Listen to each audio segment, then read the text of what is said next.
to Dark Knight Films Reviews. I'm your host, Matt Space, and today we are looking at Jaws 2, released in 1978.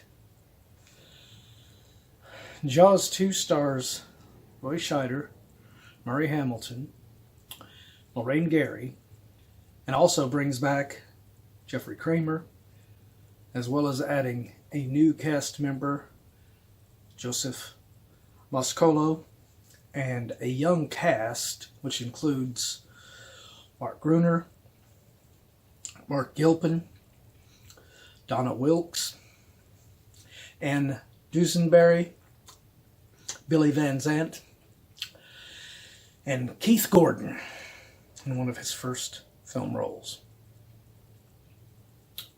The film is directed by Janelt Schwark, and ironically, it even brought back original composer John Williams, who did the music again in this thing. And it is just as great as it was in the original Jaws. John Williams did not lose a step between Jaws and Jaws 2. Now, Jaws 2 was just as trouble to shoot as what Jaws was, from what I collect in my research. But, in a little bit different reasons. The shark was not as bad of a problem in this one. I hear they still had issues with it, but it wasn't as nightmarish as what it was in the first film. And that is why you actually see the shark a lot more in this film. And the shark looks amazing. The shark looks better than it did in the first film. They had really got those shark effects to work really well by this point in the last 3 years between the original movie in 75 and this one in 78. Roy Scheider did not want to return, but due to him dropping out of The Deer Hunter, he still owed Universal another film on his contract, so he agreed to do the role. And for his credit, I mean, even though he didn't really want to do the film, he gave his all. He put everything into this, playing Martin Brody again. Well, speak of the devil. Martin, this is kind of an official meeting. Good, good. I'm glad you're all here. I've got something to show you. Look at this. Fogarty just developed it. It came out of that camera from the missing divers.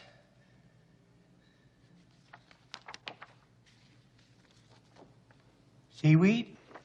What are you talking about? Look at this. That's a shark. Look at the outline. Look at the mouth, the eyes. Is that what it is? Sorry, I just don't see it. Neither do I. It's nothing. But I'm telling you, and I'm telling everybody at this table, that that's a shark.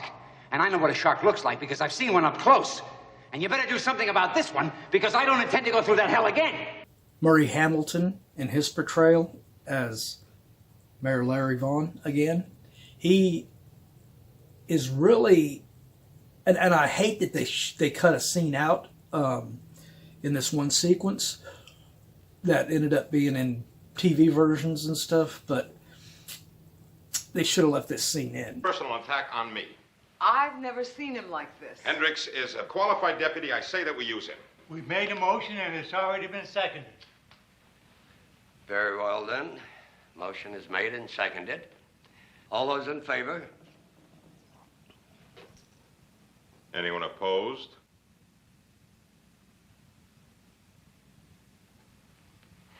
He sided with Martin, where everybody else was against him, thanks to Joseph Mascolo's Lynn Peterson character. He is basically the role that Murray Hamilton played in the original.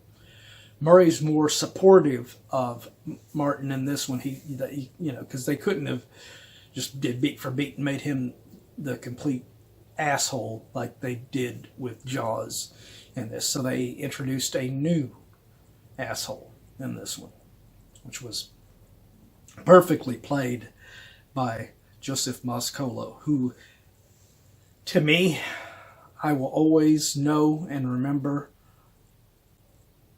from the long-running and best soap opera of all time, Days of Our Lives, playing the role of Stefano DiMera.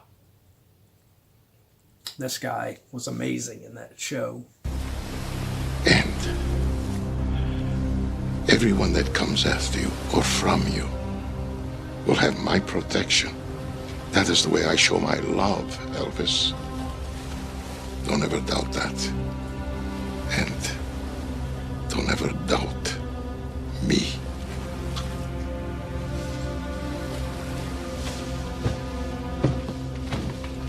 And he's amazing in this as Lynn Peterson. He really makes you hate him as a character. And he did his job. Look, Brody, you started a panic on a public beach. You shot up the damn place. God knows who you could have injured. Now, what if somebody decides to sue us? Did you ever stop to think about that? It could ruin us. You don't have to worry about being sued or being ruined. If this turns out to be what I think it is, because there won't be anybody here.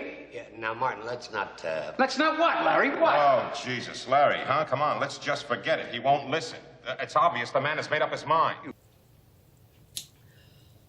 Lorraine Gary, of course, returns, and she gives a bit different kind of performance in this one because she... Lynn is trying to put the moves on Ellen throughout the movie. And Martin is, of course, pissed about this and is threatened by this guy trying to step in and trying to steal his wife from him. And it just works so well in those scenes. When you're not seeing the shark, you're having these moments with Martin, Ellen, and Lynn. The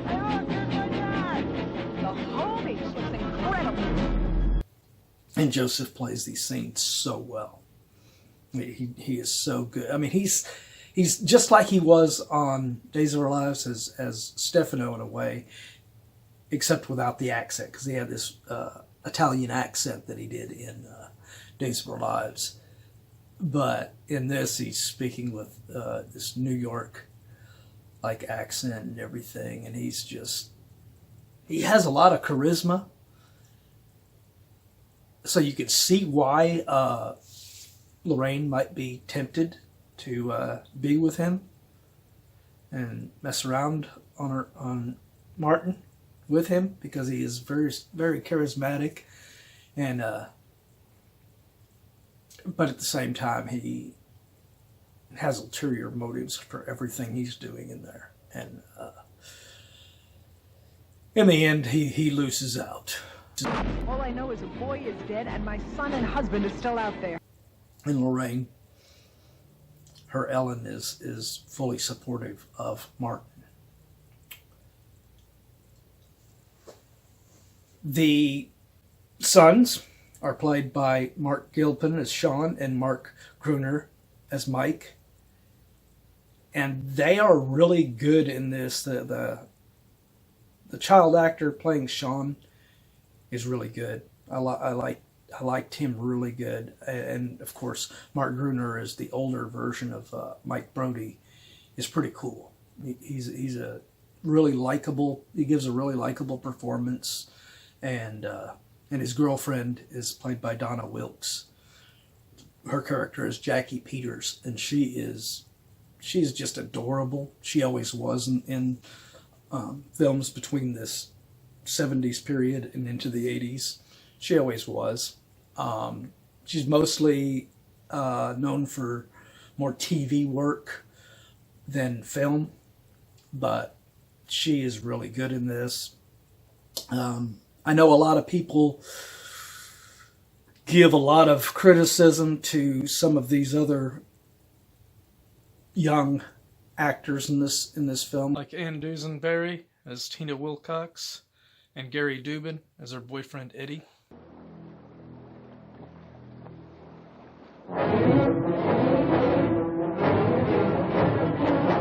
Jesus! Eddie, swim! Swim fast! It's a shark, Eddie! Swim! That sequence is made to make you think, what the hell is she doing, you know, and everything. So it wasn't their fault. They still give great performances in this thing. And of course, you get Keith Gordon as Doug Fetterman. It is amazing to get to see him in there because, I mean, this is one of his first things he's ever done in a film. Mr. Friston, how about this belt? Shave off that dreadful moustache. England expects every man to do his duty. You may fire when ready, Gridley. Damn the torpedoes! Full speed ahead. This will be our finest hour. Oh, shit. Hey, Blythe, someone pop your balloon? And he went on to be quite a big name in film later on through his roles in The Legend of Billie Jean, Christine, and Back to School. So, and then went on to become a pretty prolific film director. So, good on him. Good. This film, to me, has always felt like a slasher with a shark. And that's why it's always had a soft place in my heart. And it's hard for me, this slasher fan that I am, the horror slasher fan that I am, it is hard for me to pick between Jaws and Jaws 2, which one is better. Because I do love the original film. I love the performances and the great character moments near the end when the three main characters get together to hunt down the shark. It's amazing in those sequences. The character development is awesome. And that right there would probably put Jaws over Jaws 2. But the horror fan, the slasher fan that I am, just makes me love Jaws 2 because the shark in this is basically Jason Voorhees hunting down teenagers on the ocean and killing them one by one. This shark kills more people than the shark in Jaws ever did. And the effects, like I said, are amazing. The shark looks great in these sequences. They never have moments like in Jaws where the shark is up and just chomping. Thank God. They avoided that at all costs.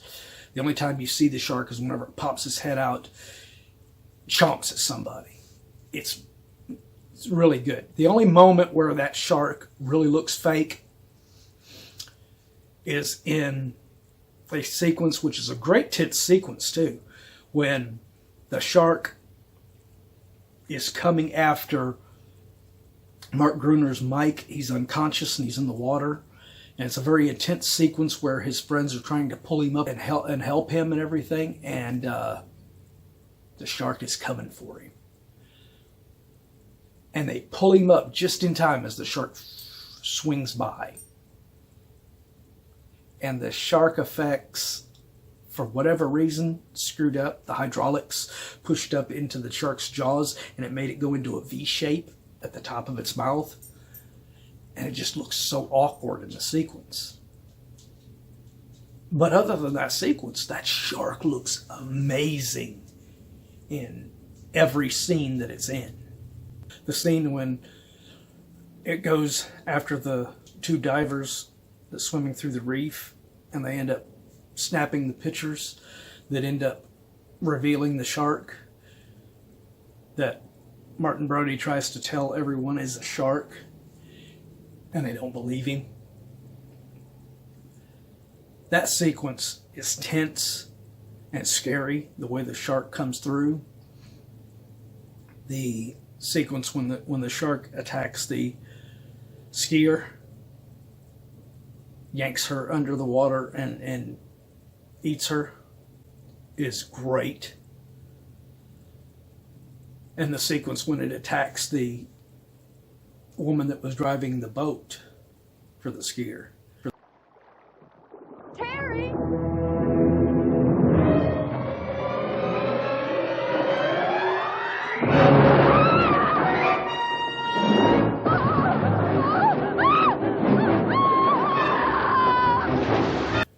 Is a very tense and awesome moment. And in that sequence, you actually get her dumping the gas on herself and shooting the flare, which burns the side of the shark's face, which makes it even more like a slasher film because the shark is scarred. And this was released the same year as Halloween. So this film, it wasn't aping off of the slasher film. It was doing a slasher film before there was a slasher film. So if you literally, you could call this film a slasher film that made slasher films. But most people don't consider it a slasher film because it's a shark. It's the sequel to Jaws. So, but I place it in that list just because of how incredible this shark is in this. The sequence with Tina is desperately trying to tell him to swim faster and everything. I mean, it's just such a tense, awesome sequence. I love this film. I love the performances of everyone in it. Even the kids, a lot of people try to say that the kids bring this film down because of their acting, but I don't think so. I think this film is a great slasher film, a great film on its own merits, and my rating for Jaws 2 is a 9.5 out of 10. Yes, I gave it as good a score as the original film because they are that close. They are neck and neck as great films. Different reasons because they are so great. But after this film, the Jaws films never recovered and never became as good as this one in the original. And that's a shame because they had a great formula they could have went on from here. I mean, they could have made, more Jaws films similar to this that make, the shark a slasher. But they didn't do it. And that's a shame. Jaws 3 ends up, downing the effects. They screwed up everything with that film, with the stupid 3D crap that they added. And then, of course, Jaws the Revenge is just nonsensical plot. Great to see Lorraine Gary back in it, but it's a horrible film. So, if you liked this film as much as I did, or if you hated this film, whatever, please leave your comments down below. Let me know what you thought. And if you like my review, don't forget to like, share, and subscribe, because it really does help the channel out. And I will see you guys next time. Thank you for watching.